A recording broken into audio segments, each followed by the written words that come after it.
Mai senza Monge! Quanta allegria con i nostri amici a quattro zampe! Noi di Monge pensiamo a farli stare bene proprio come voi. Da 60 anni li nutriamo con amore, gusto e qualità made in Italy. Monge Natural Super Premium, le crocchette con la carne come primo ingrediente e prebiotici per il benessere intestinale. E da oggi provate i nuovi Monge Gift, gli snack funzionali con tante ricette grain free a basso contenuto calorico. Monge, il pet food che parla chiaro. Fai pubblicità su Radio Rossonera e raggiungi un pubblico di oltre 30 milioni di tifosi al mese tra dirette, social, podcast e news H24. Non solo la tradizionale pubblicità tabellare, ma campagne personalizzate. Dagli spot che realizziamo direttamente noi per i clienti, alle citazioni nel corso delle trasmissioni, fino alla pubblicazione di articoli redazionali dedicati sul sito e l'app di Radio Rossonera e all'attività di coinvolgimento sui social. Cosa aspetti? Entra a far parte della famiglia di Radio Rossonera e condividi la tua passione con milioni di tifosi come te. Per qualsiasi info scrivi a edoardo.maturo@radiorossonera.it. Radio Rossonera, la voce dei tifosi rossoneri.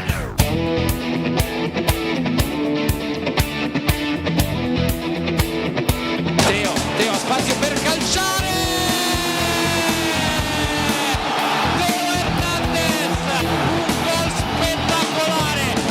Attenzione, ancora Leo, è solo, via, Leo!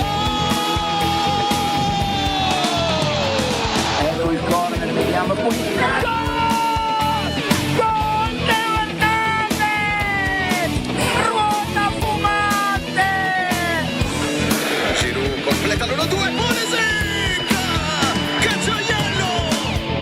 Ben ritrovati e buon pomeriggio a tutti qui su Radio Rossonera, mercoledì 18 ottobre del 2023, ormai siamo a 4 giorni da Milan-Juventus, perché sì, si torna in campo, torna a Serie A, torna la terza tranche di partite dopo le 3 estive, poi quelle di settembre-ottobre, torneremo in campo per un bel po' di gare, perché sì, c'è anche il calcio giocato. Sì, Beatrice Sarti, ciao ciao a tutti, buon pomeriggio. Enrico Boiani. Ciao, buon pomeriggio a tutti. Saluto. Il like subito lo dovete mettere adesso, prima di salutare Morgan. Dovete mettere like e poi potete tutti salutare Morgan, iscrivervi al canale, attivare la campanella per tutte le notifiche, lasciare un commento se ci guardate in differita. TUM, a proposito, tra poco ne parliamo di TUM vari ed eventuali, ma devo prima salutare dalla regia Morgan. Ciao Morgan. Che è successo Morgan? Che ti vedo con cos'è quel riflesso azzurrognolo che intravedo? Caspita. Si avvicina Halloween. E in effetti buon Morgan spaventa. No, scherzi a parte, andiamo. Se l'è presa. No, scherzo Morgan. Grafica numero 1. Mettimi pure la grafica numero 1. Prima di parlare di calcio giocato ne avremo praticamente per tutta la seconda parte di Milan-Juve. Probabili formazioni, ultimi precedenti. Pensavo che era venuto dentro per menarmi Morgan, forse aveva anche fatto bene. La squalifica di Fagioli, perché in tutto ciò, poco dopo la fine del talk di ieri, è arrivata la squalifica di Fagioli che ha patteggiato a 12 mesi, 7 più 5. La Procura federale ha raggiunto un accordo con il calciatore Nicola Fagioli, a seguito del quale lo stesso verrà sanzionato con una squalifica di 12 mesi, 5 dei quali commutati in prescrizioni alternative e un ammenda di 12.500 euro per la violazione dell'articolo 24 del Codice di Giustizia Sportiva, che vieta la possibilità di effettuare scommesse su eventi calcistici organizzati da FIGC, UEFA e FIFA.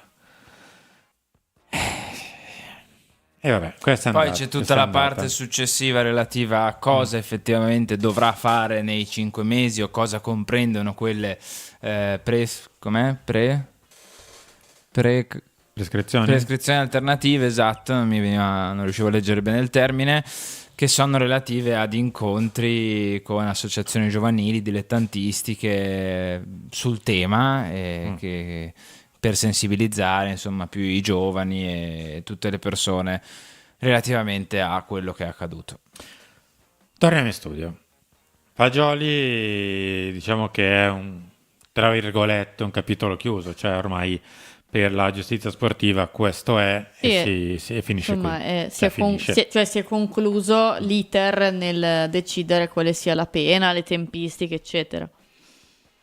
Numero 2, oggi Gazzetta dello Sport, in prima pagina, Sandro Tonali scommetteva anche sul Milan.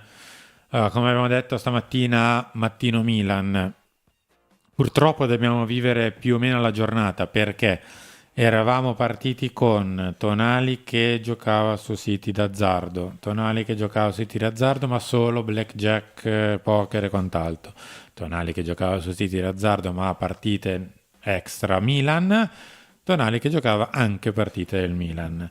Ora, speriamo di essere arrivati qui, di essere arrivati a fine corsa, cioè che questa è la cosa, tra virgolette, peggiore che abbiamo sentito dalla vicenda.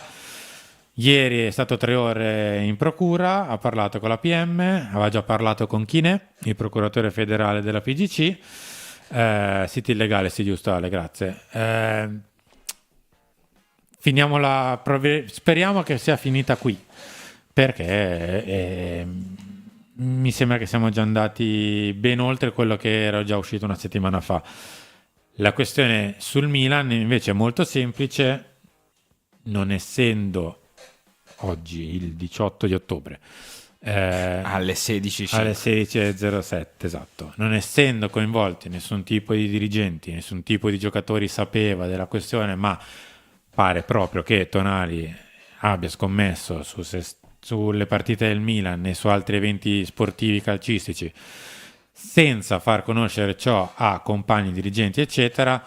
I problemi riguardano purtroppo per lui solo e soltanto Sandro Tonali, e quindi non le società, non il Milan, non altri tipi di club o di dirigenti o di giocatori rossoneri. Per ora. Sì, ma diciamo che questo è lo stato dell'arte, Esatto. E speriamo che non si aggiunga nient'altro, perché è veramente cambiato tutto in un giorno Poi dopo c'è l'altro. già la notizia che verranno fatti altri 3 nomi in serata da chi sta portando avanti questa inchiesta, ovvero Fabrizio Corona. Il PM? No. Ah, no? No, che ieri ha parlato su Rai 3, se non erro, alla Stato trasmissione, ospitato su Rai esatto, è stato ospitato alla trasmissione Avanti Popolo su Rai 3, ha dato ulteriori dettagli. Sarà. Sì, questa sera, tra l'altro, viene, come dire, Sì, questa gli viene sera. consegnato su Striscia la Notizia il tapiro d'oro. Ovviamente i servizi di Striscia la Notizia sono pre-registrati, anche perché da alcune foto che ci sono ha gli stessi vestiti. Sì, il tapiro è stato consegnato nella nottata di ieri. Ecco, Io- quindi aspetta, fammi finire. Beh. Quindi ci saranno novità in questo senso, con altri 3 nomi che sono già usciti, tra virgolette, sono quelli di El Shaarawy, Casale e Gatti, e queste sono le novità, tra virgolette, di oggi. Credo che tra stasera e domani ne sapremo un pochino di più. Io so che ieri vi avevo promesso che non avrei guardato Fabrizio Corona. Vi dico una cosa, ho girato nel momento esatto in cui lui ha detto sono l'uomo più famoso d'Italia, mi sono messa a ridere e poi, insomma... Hai ricambiato. Sì, bellissimo. Cioè, quando ho girato ho sentito lui dire sono l'uomo più famoso d'Italia, è stato un momento... Vabbè, così. Questo è uno stralcio di quello che c'è sul sito di Striscia la Notizia, ovvero Stefano El Shaarawy, Federico Gatti, Niccolò Casale sono i nomi dei 3 giocatori presunti colpevoli di calcio scommesse, rivelati in esclusiva a Fabrizio Corona, che questa notte ha ricevuto il tapiro d'oro da Striscia la Notizia per essere stato censurato da Nunzio Di Girolamo durante la trasmissione Avanti Popolo su Rai 3. A Valerio Saffelli Corona ha anche mostrato un filmato in cui si sentono i giocatori perché parlano delle puntate mentre palleggiano. Bravi. Addirittura. Sì, Il servizio completo questa sera, Striscia la Notizia, canale 5, ore 20:35. Questo è. il prossimo episodio della prossimo- E ha puntata. dato un altro appuntamento in TV. Vediamo, ormai è una soap opera Fabrizio No, Corona. questa me l'ho persa. Cosa ci dobbiamo aspettare? No, appunto, cioè, Ah, no, ieri no, sera pensavo- tutti aspettavano Rai 3, stasera tutti aspettano Striscia la Notizia. Cioè, a me, per carità, poi penso che l'abbiate intuito che non ho troppa stima per Fabrizio Corona, come spero anche molti altri di voi, però che un'inchiesta giudiziaria venga trattata mediaticamente così da Fabrizio Corona in TV è una cosa agghiacciante per me. Beh, il collegamento con un altro intervistato Ecco, quella è un'intervista invece bella è che ho visto. agghiacciante. Va bene, dai, bypassiamo un secondo la questione, poi se ci sono novità la riprendiamo, se no altrimenti parliamo soltanto di sport. Grafica numero 2, Morgan, i nazionali. Chiudiamo anche questa parentesi, come diceva Carlo, cos'era, un mesetto fa circa, e anche questa sosta. Ce la siamo quasi tolta. Come quasi? Vabbè, No, siamo, tolta. ancora a mercoledì. No, comunque. però le partite della nazionale sono sì, terminate. questo sì. Basta, In teoria. non ce la facciamo più. C'è altro? No, finito. Allora, partiamo con i nostri. I francesi hanno praticamente sempre giocato. Maignan e Theo hanno fatto 90+90 per entrambe le partite. Olivier Giroud E ha posso fatto... dirti che sono contento per Maignan e Theo, perché non giocando questa partita, se stavano fermi un altro po', forse non era proprio top, soprattutto Mike, che è uno che sai, no, che non riesce a star fermo. Sì, però comunque stanno fermi un'altra settimana, quindi sono rimasti in linea, diciamo, con le partite giocate. Olivier Giroud invece ha giocato in tutto 90 minuti circa di quello che è stato il suo impegno nazionale, con 20 minuti in Olanda per Olanda-Francia e un'oretta ieri in Francia-Scozia. A Lille. Sì. Una città che evoca... Hanno giocato lì. Che infatti Pavard, che ha giocato a Lille, era in Ha fatto serata di grazia. Perfetto. Ha fatto... Va bene. Che si fa ridere, si chiama così. Sì, no, ma infatti è questo il punto. E ha segnato si chiama 2 gol. Beniamino, poverino. Ho ritrovato un cartone animato che guardavo da piccola, dove sì. c'è Benjamin, per quello che mi ha I fatto 3 sorridere. di Papà Papà Castoro. Castoro, sì. Vabbè, cosa di un certo Ok, livello. ieri sera sono andata a risentire la sigla, perché io ieri sera ho guardato la Francia. Sono andata a risentire la sigla proprio perché me lo ricordavo, e lui ha fatto doppietta, quindi presumo di avergli portato fortuna, cosa che non farò più. Cioè non risentirò mai più quella sigla se gli deve portare così fortuna. Andiamo con gli Stati Uniti. Christian Pulisic ha segnato anche ieri sera su rigore in Stati Uniti-Ghana. Stati Uniti tra l'altro ha vinto largo, ha vinto 4-0. Aveva già giocato a 75 minuti con la Germania. Yunus Musa ha fatto quasi il percorso netto, 90 con la Germania e 75 col Ghana. Fikayo Tomori ha fatto un'oretta in amichevole con l'Australia, mentre ieri si è vista la vittoria dell'Inghilterra dalle tribune di Wembley. Non era nemmeno stato convocato nei 23 che sono andati nello spogliatoio. Rafael Leao 65 minuti per Slovacchia e Bosnia, l'abbiamo già detto ieri, come Samu. Marco Pellegrino non è stato convocato nemmeno con il Perù, quindi si è fatto sta Viaggio. Vacanze. Si è fatto questa gita con la nazionale argentina per le 2 partite di qualificazione, ma non ha giocato e nemmeno è stato portato in panchina. Renders, come detto, ha fatto già 90+90. Simon Kier ha fatto 90+90. Strano. 90 Però con Kazakistan, Bea- 90 con San Marino. Però con sì, San Marino sì. ha portato bene al Sì, tuo amico. Sì, ha portato bene, perché il ragazzo che ha segnato con il San Marino è un mio caro amico, quindi voglio dire, l'ho visto svettare intorno alla difesa della Danimarca, e quindi così ringrazio Simon per avergli regalato questa gioia, perché è un po' complice del gol. Sì, un po', se non la sporca Simon, quella palla forse non va dentro, c'è il portiere dietro. Però almeno San Marino ha fatto un gol, ma ha perso alla fine 2-1 con la Danimarca di Kier. Malik Chow si è fatto una mezz'oretta ieri, dai, almeno si è sgranchito un po' le gambe contro il Messico, è subentrato e ha fatto un'oretta di gioco, perché invece nella partita precedente con gli Stati Uniti non aveva giocato. Andiamo a vedere invece cosa sta accadendo a Milanello, di contro, grafica numero 3, perché i nazionali tornano domani. Si sono dati a tutti i nazionali un giorno di riposo in più, visto che praticamente loro, al contrario dei compagni che tra la settimana prima e quella dopo hanno fatto quasi una settimana di ferie, tra 4+3 all'incirca, mentre i nazionali non avevano praticamente mai staccato, quindi oggi ce l'hanno di stacco, di riposo. Chi ha già giocato ieri lo ha già avuto. Torna tutto il gruppo completo domani, quindi a 72 ore circa dalla partita con la Juve. Situazioni infortunati, riatletizzazione in corso per i 3 infortunati: Rade Krunic, Pierre Kalulu, che domani fa 40 giorni dal problema muscolare, e Ruben Loftus-Cheek. Ancora lavoro a parte, l'inglese è quello più vicino al rientro. Ieri c'è stata una piccola partitella in famiglia con la primavera, nessuno dei 3 è stato impiegato e era a disposizione, hanno fatto tutti e 3 lavoro personalizzato. Fine. Aspettiamo, vediamo un attimo quello che succederà nei prossimi giorni. Chiaro che oggi è già mercoledì, la partita è domenica, c'è un po' più di tempo, cioè era peggio se Milan-Juve ci fosse stata sabato, però non lo so.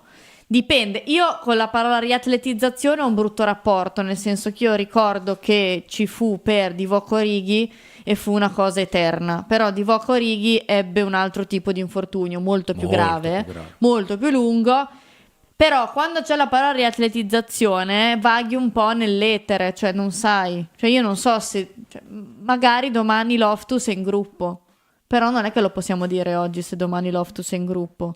Potrebbe essere in gruppo domani come potrebbe entrare in gruppo prossima settimana. Così uguale per Pierre Kalulu. Loftus, se non lo vedo in gruppo, mi preoccupo.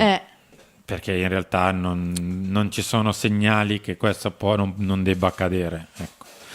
Morgan, ti do una piccola comunicazione di servizio perché in scaletta non c'è. Dopo la grafica numero 4 ti chiamo il video che invece è stato mandato in mail di redazione. Grazie. Torniamo poi in studio. Pierre Kalulu invece... Io se non vedo Pierre Kalulu in gruppo mi preoccupo e vado a rompere le scatole a chi di dovere perché perché c'era scritto, anzi perché ci hanno comunicato piccola lesione. Però non abbiamo mai saputo il grado di lesione di Pierre. È vero che c'è la parola ma 40 piccola, giorni non è piccola la lesione, punto. Fine. 40 giorni è uno stiramento di quelli pesanti. Perché sennò sono 20 giorni. Lo stiramento sono 3 settimane. I 2 per guarire è quella di rientro di riatletizzazione. Tiziano ci scrive: questi 3 non sarebbero comunque al 100%, difficilmente verranno schierati. Io spero che Loftus verrà schierato, almeno Loftus. Sì, allora Yunus Musa ad esempio ha fatto quasi 180 minuti dall'altra parte dell'Atlantico. Reinders pure. Reinders fortunatamente ha fatto 180, ma ha giocato l'ultima lunedì e si gioca domenica, quindi in pratica ha una settimana di stacco.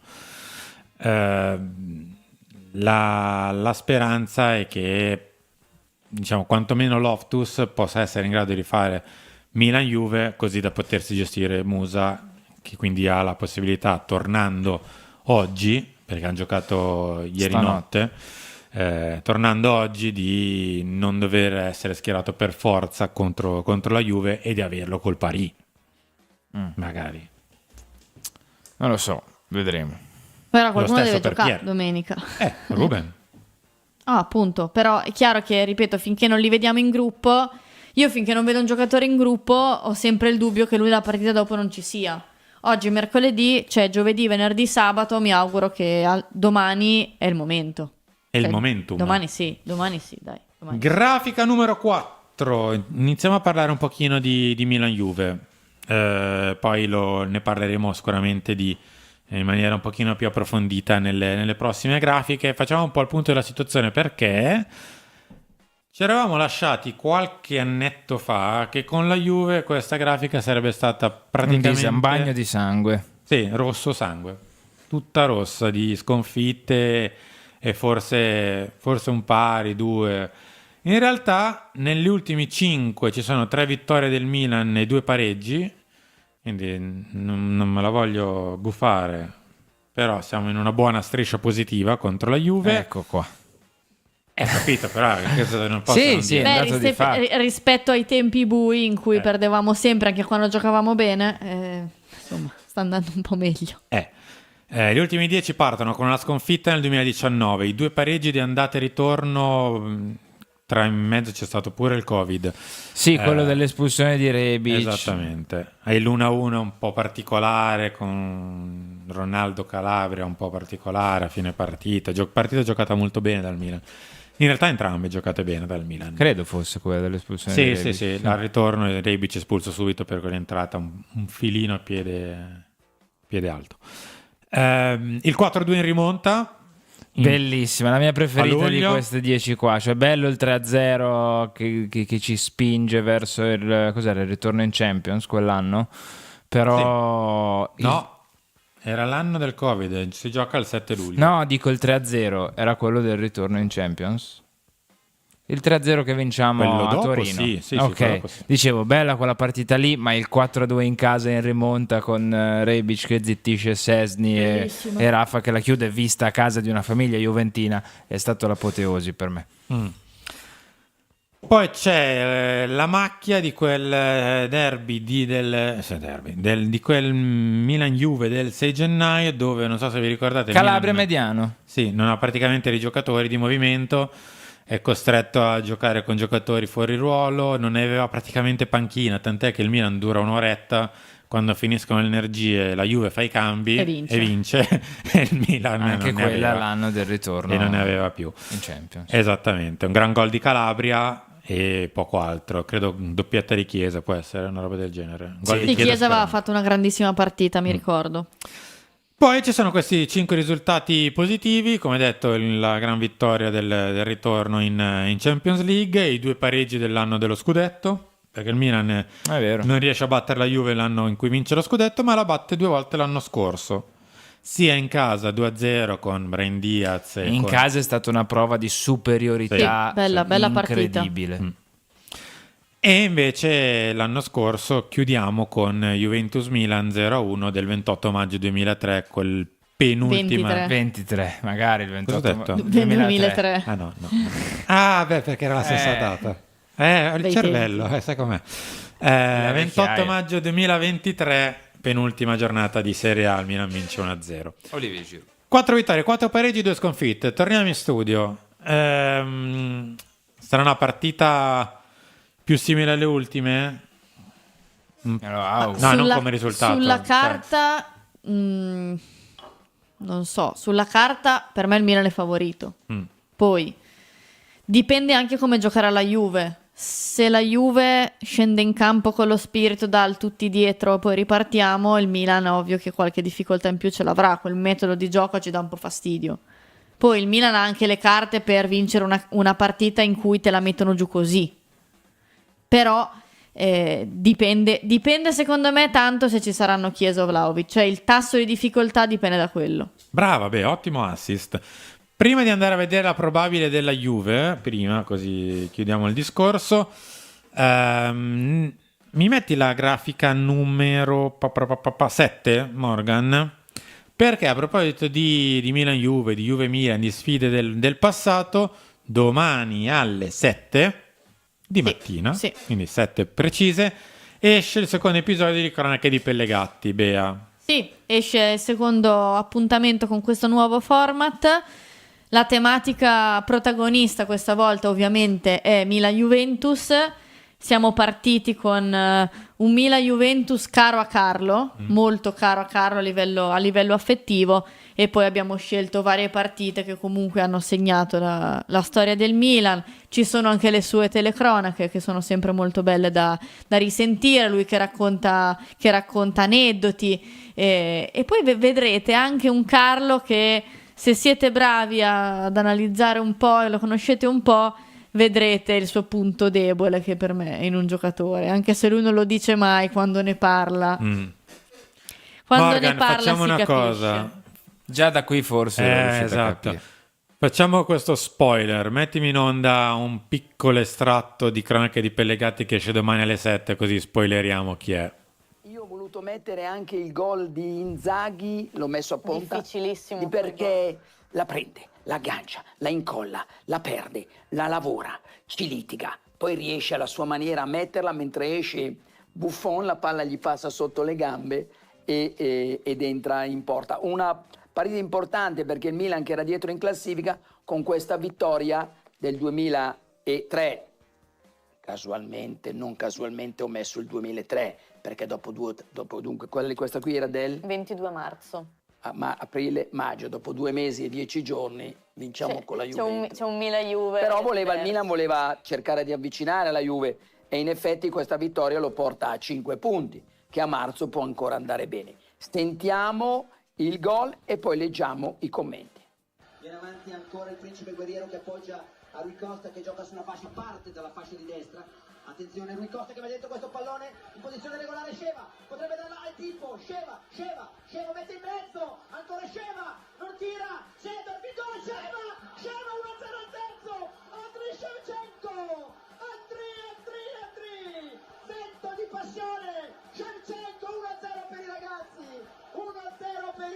ragazzi, Andriy Shevchenko, Andriy, vento di passioni, Andriy, vento di passioni, 1-0 per i ragazzi, grande Milan, 1-0 al terzo, rivediamo, pallone, Andriy, vuole darla a Pippo, lo vede, gli passa il pallone, lo guarda, Buffon interviene, riprende Sheva, tutti noi aspettiamo, cosa vuol fare? Passala a Isidor, no non la passo, la vuole dare, ma non la tiro e la mette morbida ed è 1-0 per i ragazzi. E Rui Costa che appoggia a tempesta perfetta Nesta ancora a Pirlo, Campanellino lavora la palla, mette in mezzo morbido a Pippo cerca di azionare, cerca di azionare Pippo e poi la palla gol! Pippo, alta tensione 2-1, grande gol di alta tensione, grande gol,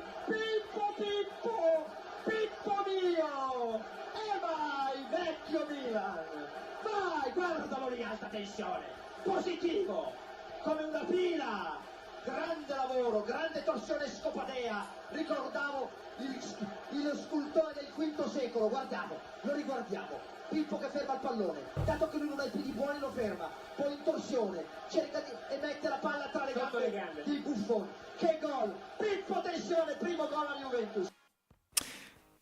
E questo era Carlo Pelegatti sulla E poi è famosa finito allo Milan Juve. scultore descrivendo Sì. Pippo Inzaghi. D'altronde, come al solito, Carlo quando si fa gol non si tiene più. Troverete questo che è un piccolo estratto in Cronache di Pelegatti che esce domani mattina alle 7 con altre partite analizzate in quel di Milan-Juve. C'è un Milan-Juve col gol di Sheva, c'è un Milan-Juve primissima partita di Carlo vista allo stadio, ci sono Milan-Juve ancora un pochino di mezzo degli anni 90, degli anni 2000, Io c'è un po' di tutto. Io non ho detto qual era il legame di Carlo con quella partita, lui lo spoilera così, proprio Sì. bellissimo, mi impegno tutte le volte a essere misterioso. Ma certo. Vabbè, comunque avete sentito 2 minuti, il video ne dura 30, quindi domattina alle 7 mentre fate colazione, mentre andate al lavoro, Sì, mentre andate a oppure domani scuola, sera, o insomma. domani sera mentre cenate, o dopo cena, sul divano, insomma, quando volete, domani esce il secondo episodio. Comunque di Cronache rispondo di Pelegatti. perché Matteo non lagga, sono foto. Sì, Cioè, sono non- fotogrammi. non possiamo Avete 1,5 mettere i milioni video dei gol. per i diritti dei video della Serie A? Se avete 1,5 milioni da Non si darci. può, se no. Montero, che si ricorda Stefano, si prese, non so se Carlo l'ha detto, non credo, perché Carlo è quando segnava Inzaghi è Inzaghi e basta. Beh, positivo come una pila, cioè bellissimo. Quando Cioè, si rialza, di scatto tira una craniata al buon Montero. Non so se Inzaghi? l'avete notato, sì, no. lo prende sulla mascella qua, proprio nella parte bassa, e Montero proprio giù. Boom, di botto. no, non c'ho Sì, nemmeno per risultare, poverino. e Inzaghi non se ne accorge nemmeno, cioè parte e va dritto. vittima dell'enfasi di Pippo Inzaghi con Sì, il gol sì, Montero. sì.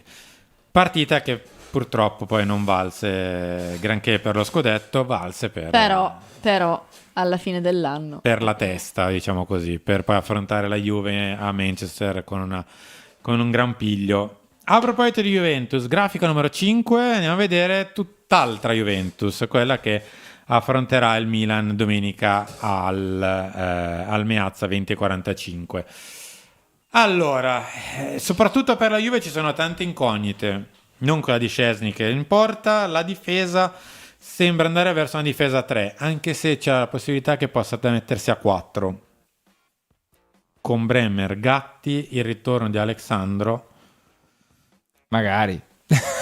Vabbè, diciamo così, mettiamola a 3. Magari. Poi Mettiamola magari segna 2 gol, adesso lo so, però l'ultimo Alexandro non è che abbia giocato a livelli altissimi, ecco. Poi un centrocampo molto folto con Kostic a sinistra. Vediamo se vincerà lui il ballottaggio, perché ultimamente lo sta vincendo Cambiaso, UEA a destra, con Raviolo, Catelli e McKennie a centrocampo. C'è l'ipotesi che possa anche giocare Miretti nel caso. Poi sono finiti i centrocampisti, quindi non c'è grandissima scelta. Davanti Vlahovic pare proprio recuperato, ieri ha fatto una parte tra gruppo e personalizzato, e direi che ormai è praticamente recuperato dal problema alla schiena. Dovrebbe fare coppia con Milik o con Ken, non con Speriamo. Chiesa, che Ah. pare. Marco ci scrive da casa: Chiesa gioca solo pretattica. E per me. Pare che magari dalla sia panchina, fuori dalla non lo so. questione. Non lo so, è difficile dire se sia o meno pretattica. Diciamo che può essere. Non sarebbe la prima volta. Non sarebbe la prima volta. Come vi dicevo, una formazione per me sulla carta battibile. E poi chiaramente spero che non influiranno stanchezze di nazionali eccetera, perché comunque i nazionali ci sono, magari la partita dopo, però mi consola il fatto che giochi di domenica alle 20:45, quindi comunque hai 2 giornate in più, no? Rispetto al solito, rispetto al derby che avevamo giocato di sabato alle 18, qui comunque hai un giorno e mezzo abbondante in più, quindi credo che il Milan abbia tutte le carte per battere questa squadra. Cioè, ho visto Juventus più forti sinceramente, poi è chiaro che se ci sono Chiesa e Vlahovic e stanno bene, perché ok, va bene mettere un giocatore in campo, però deve anche stare bene, perché se Chiesa non sta bene lo puoi anche mettere in campo, però non credo che faccia chissà che cosa. Dipende. Non c'è Danilo, Bea, che si è fatta male in nazionale, è tornato subito dopo la prima partita, problema muscolare per lui, con piccola lesione, quindi non ci Quindi sarà. anche lui starà fuori 40 giorni, giusto? No, Ok. cioè, spero per lui no. L'arbitro nel mentre, dopo che abbiamo fatto la grafica, è anche uscito e quindi ve lo diciamo a voce, è Mariani, assistenti Colarossi e Lo Cicero, quarto uomo Marcenaro, al VAR Irrati. Irrati c'è tipo l'abbonamento per tutte le partite del Per Milan. me al Irrati VAR. si è trasferito a Lissone per forza di cose. No, ma a parte Sempre quello lì. che penso di sì, è stato anche premiato, se non sbaglio, dalla FIFA o dalla UEFA, non ricordo onestamente, ma sempre il barman. Milan sempre il Milan fa Irrati, cioè è un bene comunque che ci diano, è tra i migliori varisti in Italia, però mi fa strano, ogni volta c'è Irrati. O Di Paolo quando va male. In chat, prima di abbandonare Vai. la formazione della Juve, mi ha fatto ridere un messaggio, mi pare di Matteo, che scriveva: che fastidio leggere quel cognome in bianco e nero. UEA? Eh sì. Lo so, però d'altronde sono anche tifosi in famiglia, che vedevo dire. Però fa un po', Torniamo in studio. fa un po' strano, cioè fa un po'... non è che bellissimo. Lo so, però cosa ci possiamo UEA fare? punisce il Milan, già il titolo è pronto. No, dai. Guarda, il titolo sarebbe un altro, ma mi taccio perché sennò davvero sembra che sto a Gufaco oggi. Cioè, dopo il figlio di Turam e il figlio di UEA. Ce l'avevano scritto Ah, anche questo, vedi, questo vedi. no, non- Ecco, Vedi, perfetto. vedi, in chat ce l'avevano scritto, ormai queste cose ce le sogniamo. Vabbè. Grafica numero 6. La probabile del Milan. Vediamo invece i nostri. Lì a sinistra sono Gatti, UEA, McKennie contro Florenzi, Leao, A Reinders. sinistra del Milan. Sì. Ok. Ce la possiamo giocare.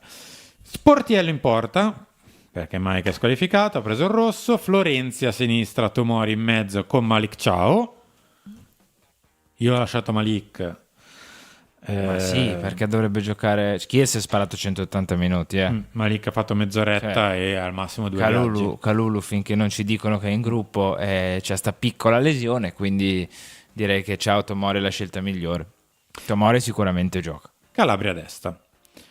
Reinders, Adli e Loftus-Cheek. Allora, non ho messo Krunic perché anche Krunic c'è in fase di riatletizzazione e se devo spendere Krunic in un'ipotesi di formazione, provando a leggere anche un po' quello che è il prossimo calendario, c'è il Paris Saint-Germain a Parigi. Penso che il mister tra Adli e Krunic a Parigi prediliga Krunic. Non ti dico che sia giusto o sbagliato. Ma allora, Prova a entrare nella testa del mister. Se devo scegliere Adli la Juve, Krunic il Paris.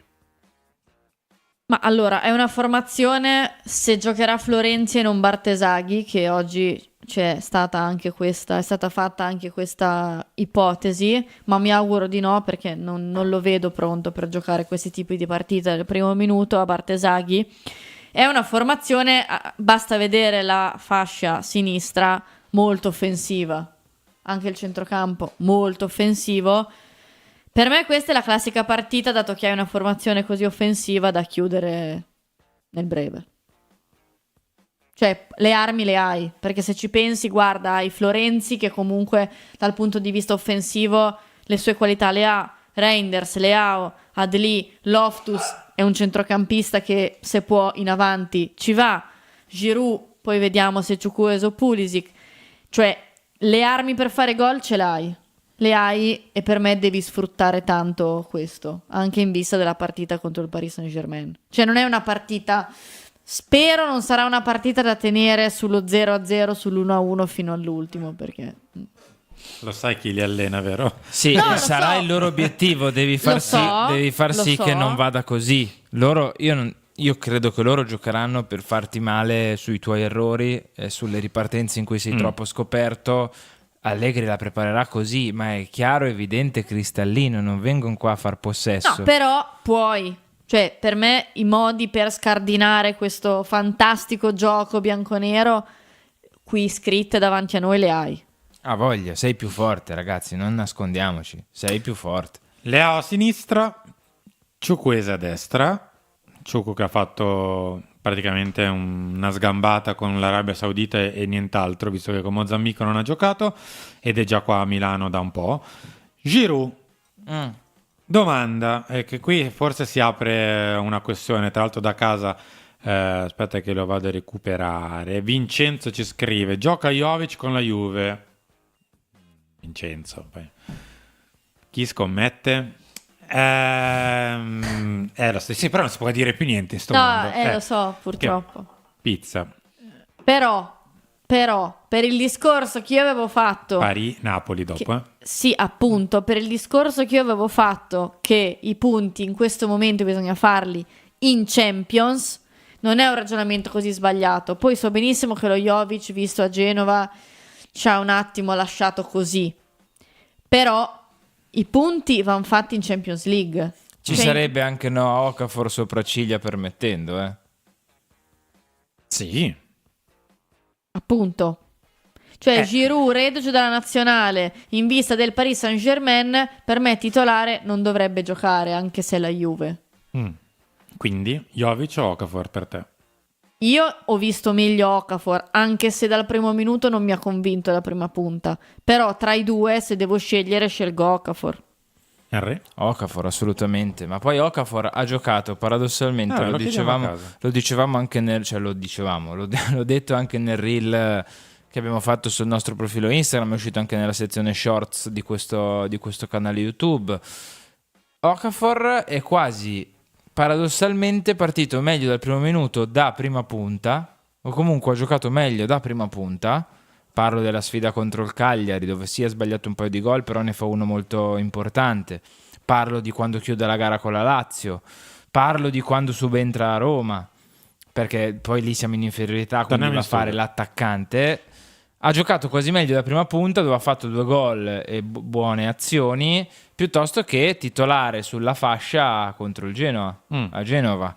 Lì l'abbiamo visto molto più, diciamo, incubato nella sua mattonella sulla sinistra, fare molto poco, e quindi diciamo spesso, no? Okafor è più una seconda punta / esterno piuttosto che una prima, però ad oggi i numeri dicono che si è trovato quasi meglio o ha fatto meglio da prima che da esterno, quindi non lo so, io andrei con Okafor.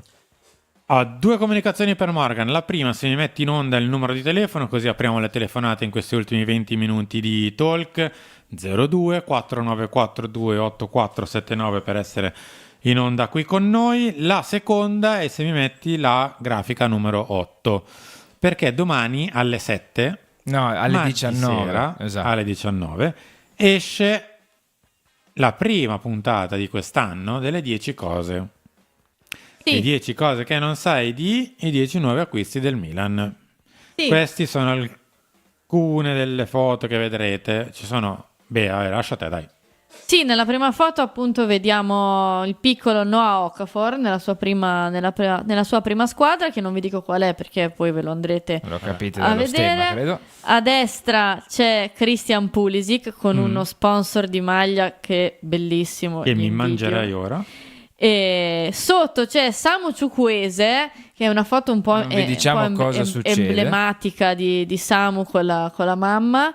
E poi in basso a destra c'è uno sfavillante Yunus Musa con la maglia del Giorgione Calcio a Castelfranco Veneto, che ha iniziato a giocare da bambino in Veneto in un ruolo che non era quello che ha adesso. Poi vi sveleremo, insomma, aneddoti, curiosità sulle vite di questi ragazzi.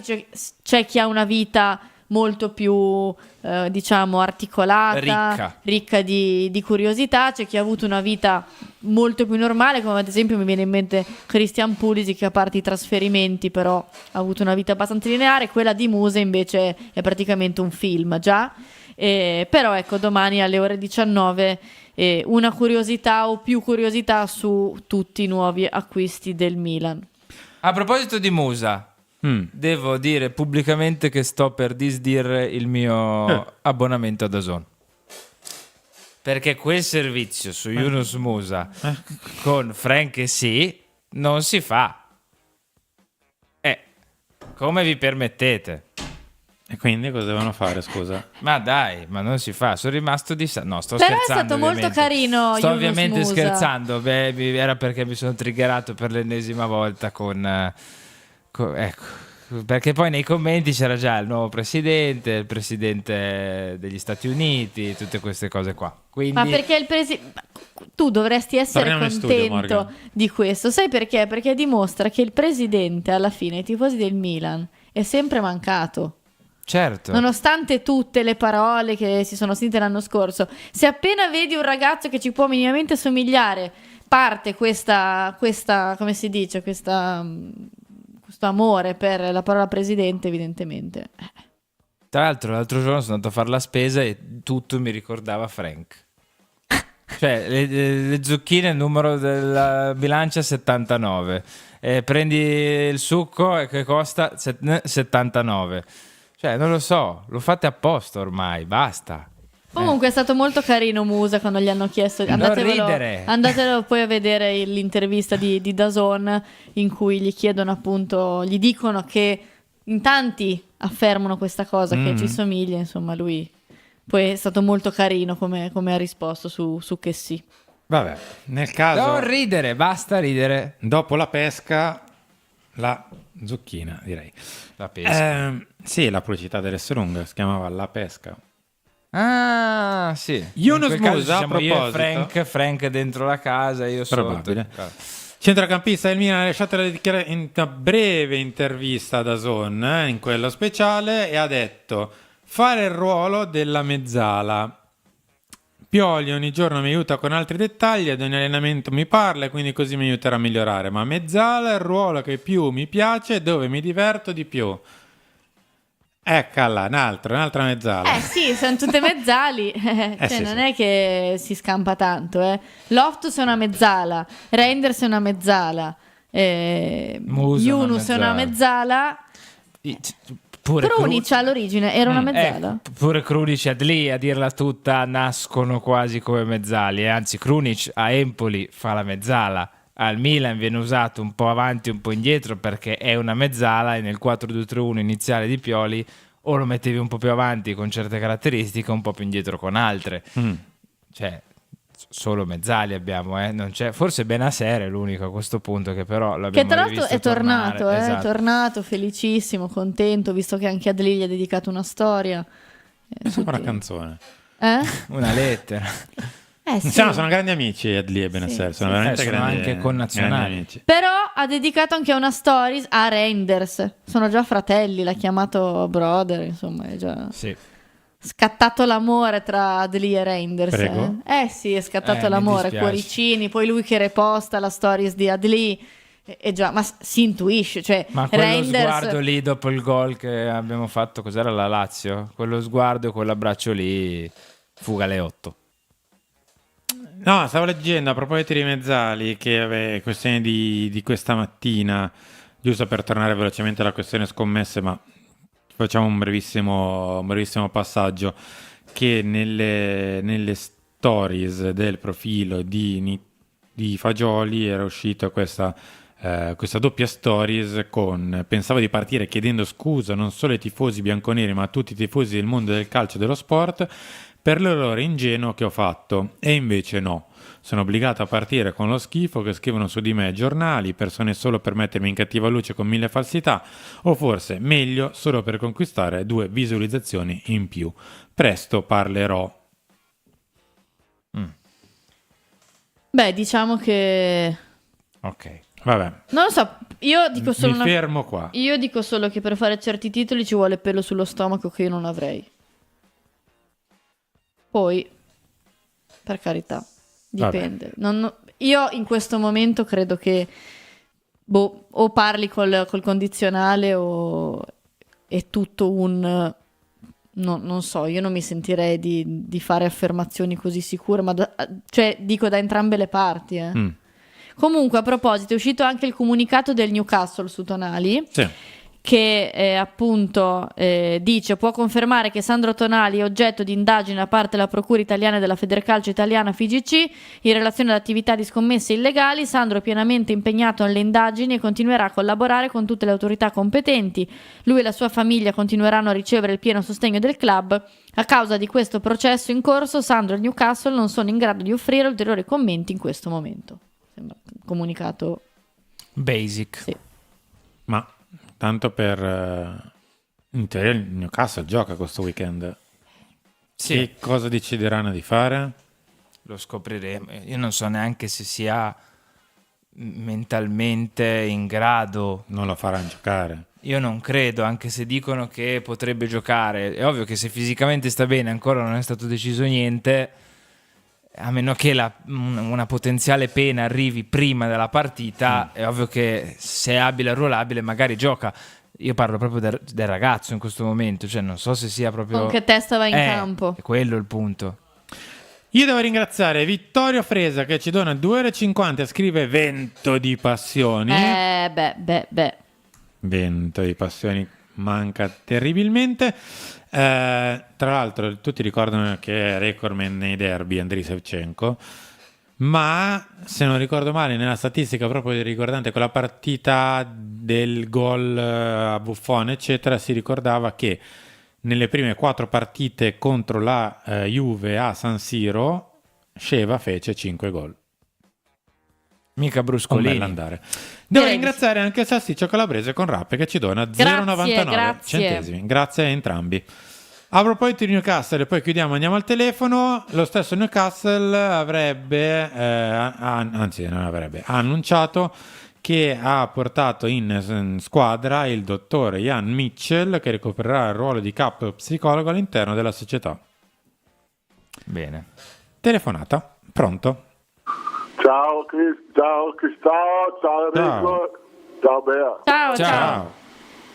Ascolta, volevo parlare un po' delle scommesse, dare il mio punto di vista. Per me, io sono antiproibizionista anche sulle scommesse, non dovrebbero proibirle solo nel caso in cui uno giochi una partita e scommetta contro la sua squadra, contro la sua squadra, giocando una partita, allora lì sì sarebbe grave da punire. Per il resto no. Ok. Cosa ne pensi? Ti rispondo subito. Ciao Roberto, ciao, grazie. Ciao Roberto. E allora, è ovvio che andiamo di gravità crescente. Il problema è che non si può fare neanche il resto. Sì, esatto, non è che cosa pensiamo noi, la legge lo impedisce. Già. Vediamo, insomma, scommettere sulla propria squadra al di là del fatto che era in campo o non era in campo, giocava o non giocava, scommesso solo sulla vittoria o su qualcos'altro. È una brutta cosa, ragazzi. Cioè, è inutile che ci nascondiamo dietro un dito, non è una bella cosa. La stavo leggendo, aspetta. Bea, toccati i capelli se credi nel gol di Ciucu, ti scrive Manuel. Non credi nel gol di Ciucu? Non voglio fare queste cose che magari non gli porta bene. Che Ciucu di gente che gli va contro ce n'ha già abbastanza. Sì. Che è questa bomba all'improvviso? Sì. Bordata al direttore di Radio Rossonera. Ma no, proprio no, ce l'ho anche al Fanta. No, scherzo. Perché Bea? Ma no, perché no, non lo so, non so neanche se gioca titolare. Ma sì che gioca. Titolare? Dai, su. Titolare? Su, dai. Titolare? Ma scusa, ma se no lì, Confianza. allora dimmi, toccati i capelli, cioè se mi chiedi domanda, Direttore, faccio quello che voglio. toccati i capelli se Tijani Reinders segna il primo gol con la maglia del Milan contro la Juve. Imitando il tuo idolo di sempre. Va, dai, questi sono figli e figliastri proprio. Imitando il tuo idolo di sempre. Ma Tijani gioca. Jamel Mesbah. Col 14. Ma Tijani No, il 15 gioca. aveva Mesbah. 15? Mesbah aveva il 15. Per dire. C'è una telefonata. Pronto? Pronto ragazzi? Ciao. Il barbiere di periferia. Ciao. Ciao. Sarò proprio, come si dice, un taglio alla veloce. L'hanno già condannato? È già inteso che è colpevole? Io mi auguro che sia l'ennesima bufala, perché sennò sono pronto a chiedere scusa per aver difeso Tonali. Sono pronto. Poi per quanto riguarda la Juve, il gioco di Allegri lo conosciamo, però non prendiamoli sotto gamba, per l'amor di Dio, perché quelli, batterli è sempre un'impresa. E per quanto riguarda, adesso vedevo anche i figli di arte. Beh, noi abbiamo avuto il papà che ci ha fatto vincere parecchio, quando io ricordo ancora la cavalcata contro il Verona, ve la ricordate? Quando è partito dalla porta è andato a segnare nell'altra porta. Spero, mi auguro che il figlio non faccia lo stesso con noi. Detto questo, drammatizzandola un po', io mi auguro che su Tonali sia soltanto una grossa bufala, lo spero, perché non ci voglio credere che un ragazzo di 21 anni, è vero che hanno la bella vita e tutto quanto, soldi a palate, ma non ci credo che abbia fatto una roba del genere. Detto questo, forza Milan sempre, Dio ce la mandi buona per le prossime sfide, ragazzi. Grazie. Ciao. Non è una bufala. Lo spoiler, no. No, come dire, se è lui che è andato direttamente in procura. Però purtroppo posso dire una cosa? A me mette molta tristezza il fatto che, allora, se c'è delusione, tristezza nei confronti di Sandro per quello che ha fatto, lecitissimo essere dispiaciuti, essere delusi, anche essere arrabbiati, no?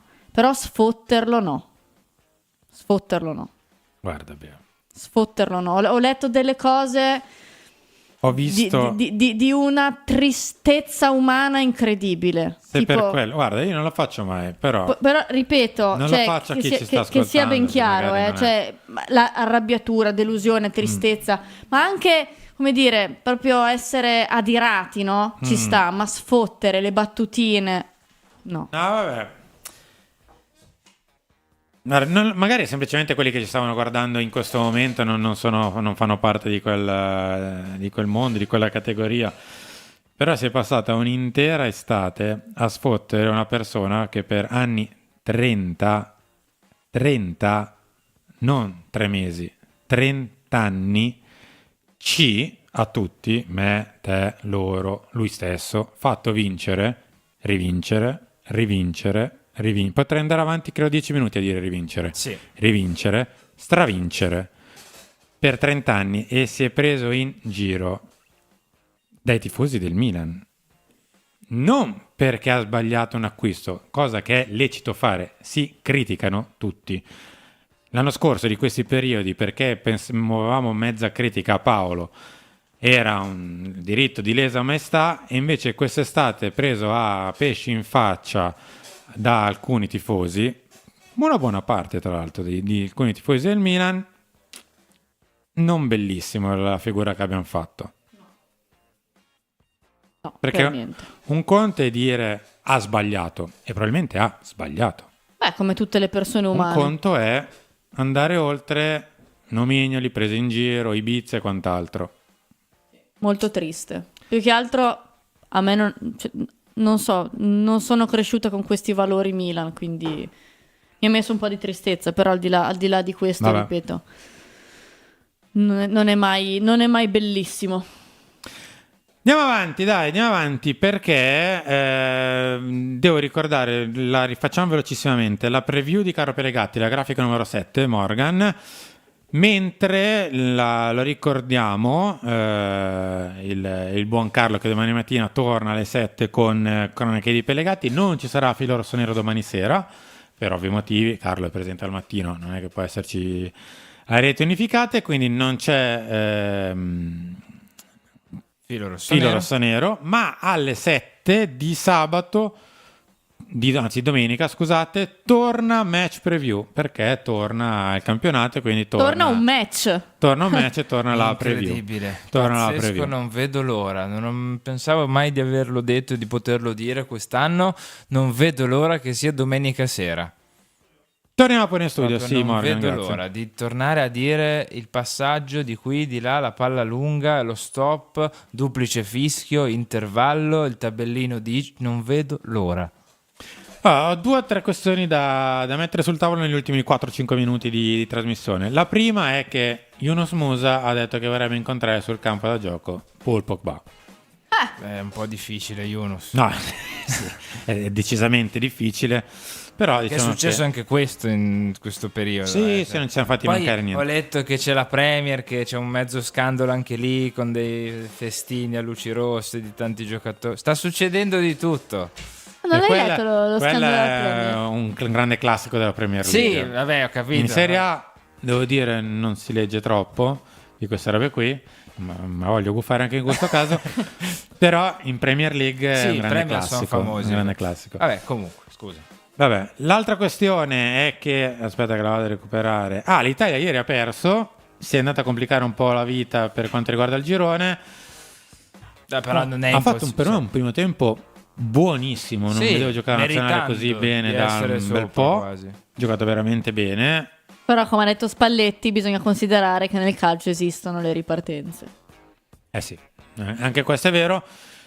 Per me il difetto grosso della nazionale di ieri è che in 10 minuti dopo il gol dell'1-0 lì deve picchiare forte, deve fare il secondo. E poi anche dopo l'1-1 e il 2-1 molla Il completamente. giorno che... non so, chissà se arriverà prima il Milan o prima l'Italia a avere un attaccante. Però il Milan ce l'ha, anche se a una certa ce l'ha. L'Italia da quanti anni è che non ha un attaccante? Non lo so. Che Immobile c'è, ma virgola. Magari l'ha trovato con Scamacca, non lo so. Lo scopriremo. E anche questa Fatto forse sta era una che- battuta. Fatto sta che però non è adesso impossibile, dai. Cioè, 3 punti con l'Ucraina, no, 3 punti con la Macedonia e almeno un pari con l'Ucraina che hai già battuto 2-0. Dai, 2-1, no, quant'è che è finita? Dai, forza. No, mi anche raccomando. perché è di nuovo il loop del Dai. rischio di non qualificarsi neanche Devi agli fare europei. 3 punti con la Macedonia, che so che ci ricorda cose, però 3 punti con la Macedonia e un pari con l'Ucraina. Dai, Stefano? Luciano, uomini forti, destini forti. Luciano. L'ultima domanda ce la fa Stefano. Una domanda per voi carissimi. Qual è il Milan-Juve? Quindi non in generale. Milan-Juve al quale tenete di più? Chiedo anche a casa. Avete 2 minuti per spremervi i ricordi. Vanno bene anche Juve-Milan? No. Milan-Juve. Milan-Juve. Io ce l'ho uno. Devo ricordarmi l'anno esatto, perché sull'anno forse faccio un po' di confusione. Milan-Juve. Però ve lo dico subito qual è. Prego. Milan-Juve. Sai che io in realtà... Eccolo qua. Campionato 2005-2006. Era un'andata. Aspetta qua. Eccolo qua. 30 ottobre 2005. Milan-Juve 3-1. Gol di Clarence Seedorf, Riccardo Cacà e Andrea Pirlo. Vabbè. 3-0 all'intervallo. Ponci, 3-1 pom pom finale. pom. No, sai perché lo ricordo con particolare... Sì, con chi mente importa. Perché erano quegli anni un po' particolari che poi ci costarono anche delle estati un'estate anzi particolare, con scudetti, con qualcosa che non era proprio diciamo così, alla luce del sole, e il Milan giocò con una cattiveria agonistica anche figlia di quel periodo. Come per dire, adesso ti faccio vedere, al netto di tutto quello che sta accadendo intorno, chi tra le due è più forte, e all'intervallo era 3-0. Allora, io in realtà non ne ho uno particolare proprio che mi ricordo. La mia sfida, oltre al 2003, che però ero relativamente piccolo per ricordarla con una coscienza incredibile, è lo Juve-Milan di Gattuso, della ciofeca di Gattuso. Milan-Juve, mi prendo le due doppiette, la doppietta se vogliamo prendere il Milan-Juve di Ronaldinho e i gol di Antonini, che quell'anno per me, cioè Ronaldinho che era venuto al Milan per me era un sogno, e quindi vederlo fargli 2 gol alla Juve ho goduto tanto. E poi quel 4-2 lì, periodo Covid, a me ha lasciato un bel ricordo perché l'ho vissuto con un gol di Rafa alla Juve, Szczesny zittito da Rebic, vissuta in una casa del mio migliore amico che è juventino, con tutta la famiglia che è più juventina di lui quasi, quindi è stata una roba pazzesca per me personalmente, anche se poi è contato 0 alla fine dei conti. Beh. Ma guarda, io in realtà la partita con la Juve di campionato a cui sono più legata non è a Milano ma è a Torino, perché è quella in cui fa gol Gattuso con quel gol bruttissimo. Sta capito? Parlando di me. Però cioè, è stato un qualcosa di... Forse anche ripensando a tutto quello che aveva Rino con la Juve, vabbè. Milan-Juve a San Siro in realtà... non so, non mi hanno strappato più di tanto emozioni fortissime. Sì, forse quella doppietta con Ronaldinho. Io nel 2005 non ero allo stadio.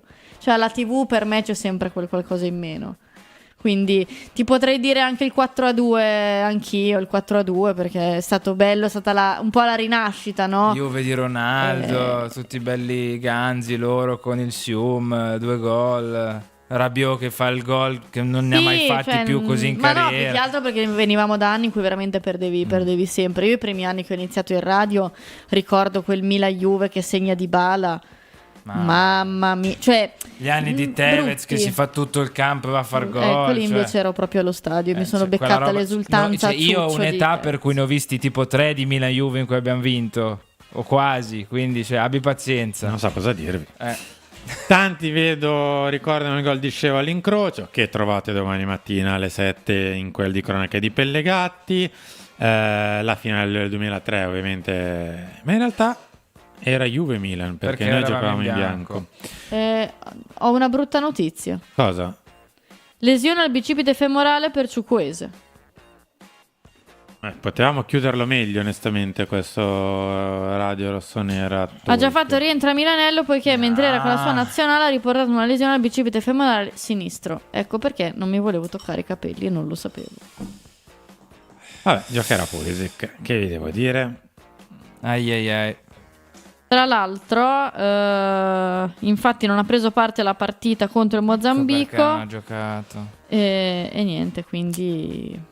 Infatti sono andata a vedere perché onestamente mentre stavamo pensando al nostro Milan-Juve, ed era molto più bello pensare al Milan-Juve, ho letto in chat Pulisic dovrà fare gli straordinari, ho detto perché, e cercando mi sono appunto imbattuta subito in questa notizia. Vabbè, può giocare qualcun altro alla larga destra. Cioè, Romero è nella rosa, poi non sarà pronto, sarà acerbo. Se devi proprio far rifiattare c'è anche Okafor che lo può fare. Okafor lo puoi in qualche modo mettere lì. Pulisic che giocasse di più comunque già era, cioè non è che stiamo perdendo Leao però o Pulisic stesso che sono dei titolarissimi. Un conto è che giochi Pulisic per scelta, però sai che esiste. Un conto è che gioca Pulisic punto perché non c'è nessuno, cioè è diverso come considerando che hai... È successo, andremo avanti. Bea, grazie a voi, preferivo non dare questa notizia, però niente, vabbè, prossima volta chiudiamo prima. Non è che non si fa male però. Grazie. Grazie, sperando che sia una piccola lesione, ma non di 40 giorni. Grazie a tutti per essere stati qui con noi. Ci ritroviamo domani mattina ore 7. C'è Cronache di Pellegatti su Milan-Juve, sui Milan-Juve del passato. Poi tutto il resto del palinsesto classico. Chiudiamo alle 19 invece con le 10 cose che non sai di, anche di Samu Ciukwueze. Mi raccomando, Cronache di Pellegatti, mandatelo ai vostri amici juventini che magari si sono scordati un po' di cose. Ciao.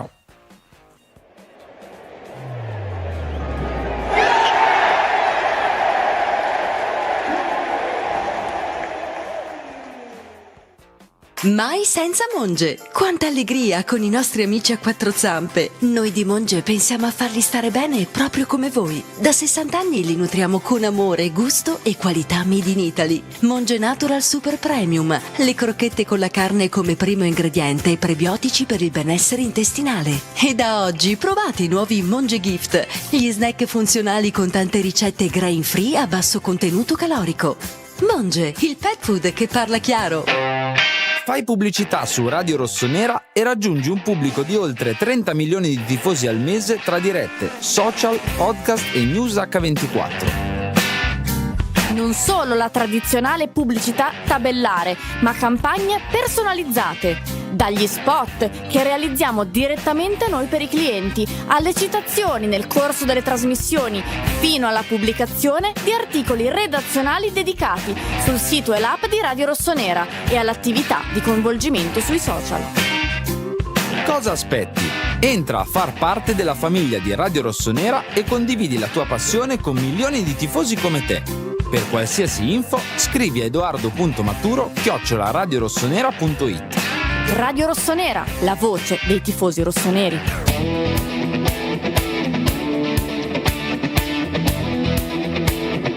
Teo, spazio per calciare! Teo Hernandez, un gol spettacolare! Attenzione, ancora Leo, è solo, via, Leo! Ecco il corner, vediamo, poi